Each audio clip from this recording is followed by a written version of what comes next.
사람이 아무리 추락해도 양심까지 팔 수 있을까? 조용히 지내며 눈밖에 나지 않았던 그녀가 결국 마지막 선을 넘고야 말았습니다.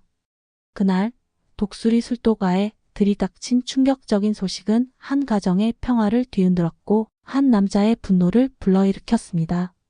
강소연은 더 이상 물러설 곳이 없었습니다. 미국에서의 투자 실패로 모든 것을 잃고 돌아왔을 때 그녀에게 남은 유일한 희망은 전 남편 천수의 존재뿐이었습니다. 그의 곁에 다시 붙어 재기의 기회를 노려보려 했지만 그녀가 돌아온 그날부터 독수리 술도가 사람들의 마음은 얼어붙기 시작했습니다. 천수는 여전히 착했습니다. 방을 잡아주고 최소한의 생활비를 지원해주며 인간적인 정은 베풀었지만 그것이 사랑의 기회로 오해될 것이라고는 단 한 번도 생각하지 않았습니다. 그러나 강소연은 다르게 받아들였습니다. 그녀는 점점 천수의 주변을 장악하려 했고 다시 집안의 일원이 되려는 듯 굴었습니다. 하지만 문제는 그뿐만이 아니었습니다. 그녀는 마광숙, 즉 술도가를 일생 바쳐 지켜온 형수를 노리고 있었습니다. 마광숙이 한동석 회장과 가까워지면서 생긴 틈을 이용해 강소연은 술도가를 팔아넘길 계획을 세우기 시작했습니다.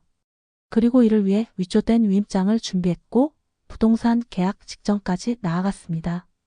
그녀의 계획이 거의 완성되던 날 미수는 우연히 편의점에서 강소연의 통화 내용을 엿듣게 됩니다. 독수리 술도가요? 금매로요? 그녀는 즉시 천수에게 이 사실을 알렸고 천수는 충격에 휩싸였습니다. 자신도 모르는 사이에 전처가 술도가를 팔아넘기려 하고 있다는 사실이 믿기지 않았습니다. 천수는 급히 부동산에 전화를 걸어 확인한 끝에 실제로 강소연 이름으로 가계약이 체결되었음을 알게 됩니다. 본계약은 그날 오후. 시간은 얼마 남지 않았습니다. 당장 무언가 조치를 취하지 않으면 술도가는 강소연 손에서 완전히 넘어가고 말 상황이었습니다.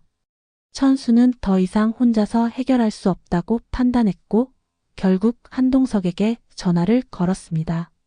형수와 엮이는 것이 싫다는 이유로 꺼리던 도움을 구한 것입니다. 놀랍게도 한동석은 한치의 망설임도 없이 움직였습니다. 그날 오후 LX 호텔 회의실에서는 긴급 대책회의가 열렸고 법무팀, 회계팀, 부동산 실무팀이 모두 소집되었습니다. 상황은 명백했습니다. 위임장은 위조의 가능성이 높았고 실소 유주에 동의 없이 매물이 등록된 것은 중대한 불법 행위였습니다. 한동석은 신속하게 실무팀을 계약 현장으로 보내 법적 대응에 돌입했습니다. 위임장의 진위 확인, 소유권 명확화, 사기 혐의 입증 등 치밀한 대응이 이어졌고 마침내 강소연의 모든 계획은 수포로 돌아갔습니다. 경찰까지 동원되어 강소연은 사기 및 사문서 위조 혐의로 조사를 받게 되었습니다. 하지만 이 이야기는 거기서 끝나지 않았습니다. 이후에도 강소연은 한동석과 마지막으로 단둘이 마주하게 됩니다. 그녀는 마지막 자존심을 내세우며 말합니다. 회장님, 제가 술도가를 포기하면 저와 딸은 미국으로 돌아가야 합니다. 돈이 필요해요. 그냥 사주시죠. 그러나 한동석은 서랍 깊숙이에서 준비해둔 서류를 꺼내 보여주며 말합니다. 미국에서의 사기 피해 내용, 불법 체류 기록, 영주의 학생 비자, 상황까지. 이 모든 걸 내가 모를 거라 생각했습니까? 강소연은 순간 온몸이 얼어붙습니다. 미국 이민국에 신고만 하면 영주는 퇴학당하고 자신은 입국 금지될 처지입니다. 한동석은 이어서 말합니다. 선택하십시오. 조용히 이혼하고 떠날 것인지 아니면 딸까지 불법 체류자로 만들고 모든 걸 잃을 것인지. 강소연은 속으로 수없이 계산합니다. 이대로 가면 아무것도 남지 않습니다. 결국 그녀는 고개를 숙이고 조용히 이혼 도장을 찍었습니다. 다음 날 그녀는 조용히 출국장을 통과하며 한국을 떠났습니다. 술도가와도 천수와도 더 이상 인연이 없다는 듯. 며칠 뒤 모든 사실을 들은 오응수는 자신이 형수에게 했던 말들이 떠올랐습니다. 그는 회한에 찬 얼굴로 LX 호텔을 찾아갔고 한동석에게 진심 어린 사과를 전했습니다. 형수를 지켜준 것에 대한 고마움, 그리고 자신이 잘못 판단했던 것에 대한 뉘우침이었습니다. 그리고 그날 밤 천수는 미순에게 그동안 전해주지 못했던 반지를 꺼내며 말했습니다. 이제는 내가 당신 옆에 있고 싶어요. 진심으로. 그러나 그렇게 평화가 찾아오는 듯 보였던 독수리 술도가에는 또 다른 그림자가 서서히 드리워지고 있었습니다. 강소연은 한국을 떠난 척하며 조용히 사라졌지만 실제로는 다시 어두운 곳에서 움직이고 있었습니다. 그녀가 찾아간 사람은 바로 독고탁, 현재 신라주조의 회장이자 과거 술도가의 물류를 관리하다 횡령 사건으로 쫓겨난 인물이었습니다. 술도가에 대한 복수심을 품은 그는 업계에서 막강한 영향력을 가지고 있었고 표면적으로는 세련된 경영인이었지만 속으로는 술도가를 무너뜨릴 기회를 노리고 있었습니다. 강소연은 독고탁에게 직접 찾아가 말했습니다. 회장님, 아직도 그 집안에 대한 앙금이 남아있으시죠? 저는 그 집안을 깨부술 수 있는 열쇠를 가지고 있어요. 같이 움직이시죠. 처음엔 회의적인 눈빛을 보내던 독고탁도 강소연이 내민 자료와 내부 정보를 보고는 표정을 바꾸었습니다. 생각보다 쓸모 있군요. 당신 아직도 그렇게 무모한 줄만 알았는데. 그리하여 두 사람은 은밀한 협력 관계를 맺혔습니다. 강소연은 술도가의 내부를 누구보다 잘 알고 있었고 독고탁은 유통망과 미디어, 심지어 정치권까지 연결된 인맥을 통해 압박할 수 있는 수단을 갖추고 있었습니다. 두 사람의 첫 번째 공격은 술도가의 납품 거래처 흔들기였습니다. 독고탁은 자신이 가진 브랜드의 프리미엄 술을 덤핑가에 풀며 독수리 술도가의 유통 매출을 직격했고 동시에 익명의 투자자를 내세워 술도가 인근 부지를 고가 매입하여 주변 상권의 균형을 무너뜨리기 시작했습니다. 강소연은 내부 종업원들에게 접근해 이간질과 허위 정보를 흘리며 내부를 혼란스럽게 만들었습니다. 누구도 눈치채지 못하는 사이 술도가는 조용히 무너지고 있었습니다. 며칠 후 술도가 내부에 작은 균열이 일어나기 시작합니다. 오래 함께 일해온 직원 하나가 돌연 사직서를 내고 떠났고 거래처 중 하나는 갑작스러운 계약 해지를 통보해왔습니다.